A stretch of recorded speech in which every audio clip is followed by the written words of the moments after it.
Hello, my friends. Welcome to my corner. As you may have heard, a new work of fiction was published by Gabriel García Márquez, En agosto nos vemos, or Until August, as the title goes in English. I was able to read this during the weekend, so basically I read it even before the English translation was published. And I'm actually quite attached to this book as a physical object because this was a gift from my girlfriend. So I just wanted to send a big thank you to her for making this video possible in the first place. So the publication of a book by Gabriel García Márquez, whether we like the book or not, is a literary event in itself. So I wanted to explore this one with you. I wanted to look at the story, some themes that you can find, and also, very importantly, I do want to look at the controversy behind the decision to publish this text in the first place, because I think that that is a very important part of the reading context here. So, as you can tell by just looking at it, this book, En agosto nos vemos, or Until August, is a very brief text, okay? If you take away the foreword, the afterword, and the extra materials that are included in this edition, you are basically left with a story of 110 pages divided into 6 chapters. And this is the story of Ana Magdalena Bach, who is 46 years old. She's married, has a son and a daughter, and she belongs to what she describes as a family of musicians. Here's the premise of the story. Every August 16th, she goes to an island to visit her mother's grave. She has to do it by herself because to her this is a form of penance. That is how she describes it. She has been doing this for 8 years when we meet her at the beginning of the story, but the story itself actually begins when there is a change to that routine. One night she meets a man, a complete stranger, and she has a spontaneous physical encounter with this man. It's the first time for her with a man that is not her husband. So from that point on, what she's going to try to do is she's going to try to replicate this encounter every year that she visits her mother's grave with a different man. So you have to admit, the premise itself is quite interesting. That is something that we do have to say about Until August. So at first glance, right, Until August is basically one of those stories about those encounters that change us completely. Those encounters that make it very difficult for us to just keep living our lives the way we had been before. So for that reason, what I thought about, the first story that came to my mind was The Lady with the Dog by Anton Chekhov. And by extension, whenever I think of that story, I think of another Russian short story, Ivan Bunin's Sunstroke, which I believe was directly inspired by The Lady with the Dog. These are very different texts, of course, but if you look at it, the central theme, the main idea of them, that idea of the encounter that changes us, is basically the same. Now, Gabriel García Márquez is really no stranger to that type of theme, because you can think of stories like Love in the Time of Cholera, or Of Love and Other Demons, or even Memories of My Melancholy Horse. Once again, they're very different, and the obsession that we're looking at in each of these texts is completely different, but the idea at the center is the same, if you ask me. So let's look at some themes now, okay? The first one that I wanted to highlight may be a little bit obvious, but here's the story. At one point in his life, Gabriel García Márquez said, famously, that in a way, right, there was only one theme that he developed in his works, and that was, of course, solitude. Until August is really no exception when it comes to this. Ana Magdalena Bach is married, so you could say maybe that she is not alone, but she is certainly lonely. And the interesting thing that I was thinking about here as I thought about these two concepts is that in Spanish we have one word to cover those two concepts. The adjective solo or sola. It can mean alone, it can mean lonely, and of course it can also mean both. Sometimes it depends on what form of the verb to be, ser o estar, you are using before that adjective. But of course, that is another story. If you read this story, En agosto nos vemos, towards the end, there is a character who tells Ana, a woman like you should not be alone. And she replies, at my age, every woman is alone. So solitude is definitely one of the salient themes of this story. The second one that I want to mention is the idea or the concept of recollection. I think that for Gabriel Garcia Marquez, recollection, memory, is just as important as that theme of solitude that I was mentioning before. We're going to talk about this idea of memory in a minute because it's also important to the context of this text.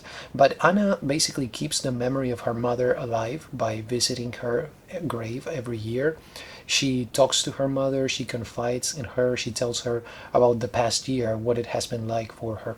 But besides this, of course, she eventually also has the recollection of that first encounter with that stranger. So there's another instance right there of recollection. There is very specifically something that happens at the end of that encounter with the man that I'm not going to reveal because I think it's a very important detail for readers to discover by themselves. But that detail makes it impossible for her to forget this encounter, and that adds to this notion of recollection. And the third theme that I wanted to highlight in the context of En Agosto Nos Vemos, or Until August, is one that is directly related to the one that I have just talked about of recollection, and that is repetition. There's a sense of ritual to Ana's actions, especially if you look at the first chapter, but I believe that throughout the text you can find this. The visits to the cemetery and the sexual encounters are marked by that sense of ritual. And I say that there's a very close relationship between recollection and repetition because one of my favorite philosophers, the Danish philosopher Søren Kierkegaard, saw them, repetition and recollection, as a dichotomy. What I want to do now is I want to read you a brief passage from the Wikipedia article on his novel, I call it a novel, Repetition. Okay, and this is what it says in that article. Repetition and recollection are the same movement, except in opposite directions, for what is recollected has been, is repeated backward. An individual can remember some past event or emotional experience with intensity. That individual might try to repeat pleasure continuously and eternalize the pleasure in the temporal. That is one of the things I believe that Ana is trying to do by repeating these things, by repeating the visits to the cemetery and also, most importantly, later on, the encounters with these men. So through that ritualistic repetition, right, what we sometimes try to do is to recreate a moment in our past. But of course, that is ultimately impossible. We cannot recreate the past. And one of the main reasons for that is because we are not the same person. We have changed. So something else to keep in mind when you read Until August. Let's look now at the publication context. Okay, this is something that I always try to emphasize because I think it's crucial when experiencing a text. Basically, towards the end of his life, Gabriel Garcia Marquez was suffering, unfortunately, from memory loss. And you can imagine, because of that, producing a text like this one, Until August, represented just a tremendous effort for him. This is a text that not only deals with memory in the text itself, but also in the context of the life of the author. So I think that is something that we do need to emphasize right here. Now, just to let you know, the first and the third chapters of this story were published independently before as short stories. And in fact, Gabriel Garcia Marquez planned this to be a collection of stories that all dealt with the character of Ana Magdalena Bach. So what I want to say is that, in a sense, what we are looking at here with En Agosto Nos Vemos, or Until August, is basically one part of something that was going to be a bigger picture, but that unfortunately never materialized. In terms of the years when he was working on this text was written between 2003 and 2004. So just wanted to mention that as the publication context. Now let's look at the controversy. Okay, this is something that inevitably we have to explore in a video like this one. The question here is, should this book have been published? Now, I'm personally sometimes a little bit cynical, okay, in that in some cases I am very, very quick to see the money or the financial motive behind a given action. But Gabriel Garcia Marquez's son points out in the foreword to this book that there are many enjoyable merits about this story. That is the way that he put it. Now, the decision is still controversial because Gabriel Garcia Marquez said, this is a book that should not be published. Now, the situation really is not the same as the one that I'm going to mention now, but it certainly made me think about it. I'm talking, of course, about the Franz Kafka, Max Brod situation, when Kafka said, these books by me, or these works that I have written, supposedly should be destroyed, right? And of course Max Brod did not pay attention to that, and that is why we have so many great works by Kafka. So I wanted to share how Borges thought about that. Not because it's the same situation, but because I think it's still relevant in this case. Borges believed, of course, that Max Brod had done the right thing in keeping those works by Kafka and publishing them. And here's what Borges said. If Kafka really had wanted those works destroyed, he would have done it himself, or he would have made sure that they were destroyed before his death. Once again, I know that the case here is not the same. In the case of Garcia Marquez, there were editors and publishers involved. There were, computer documents, Word documents. So it's a different context. But I still thought that it was interesting to compare this situation with that of the Franz Kafka, Max Brod, famous situation of publication. So let me tell you now my impressions. Okay, what do I think about En Agosto Nos Vemos, or Until August? So you're going to hear in the next days and the next months many people criticizing not only the decision to publish this book, but even the text itself. But I am going to be completely honest with you. I liked it. Okay, I liked it. Is it a masterpiece? No, it's not. Is it a book that adds to Gabriel Garcia Marquez's merit as an author? I would say that not really, okay? But what I think is that if Gabriel Garcia Marquez had published only 100 Years of Solitude, he could still be considered one of the most important and most awesome authors ever. So that is my take on that. I read a review about Until August day or two ago, saying that, for example, the characters felt more like sketches, like they were not real people. Now, here's my take on that.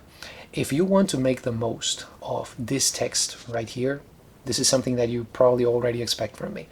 Here are my 2 cents. This is not a novel, it's a novella. Okay? And I think that, as with many other texts, part of the problem here is that with the criticism online, En Agosto Nos Vemos, Until August, is being judged by the rules of the novel.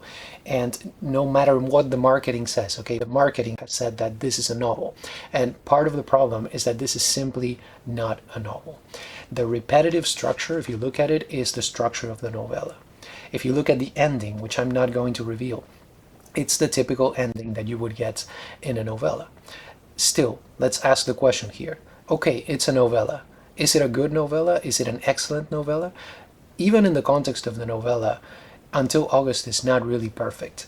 It's not No One Writes to a Colonel, okay? That is Gabriel Garcia Marquez's novella masterpiece.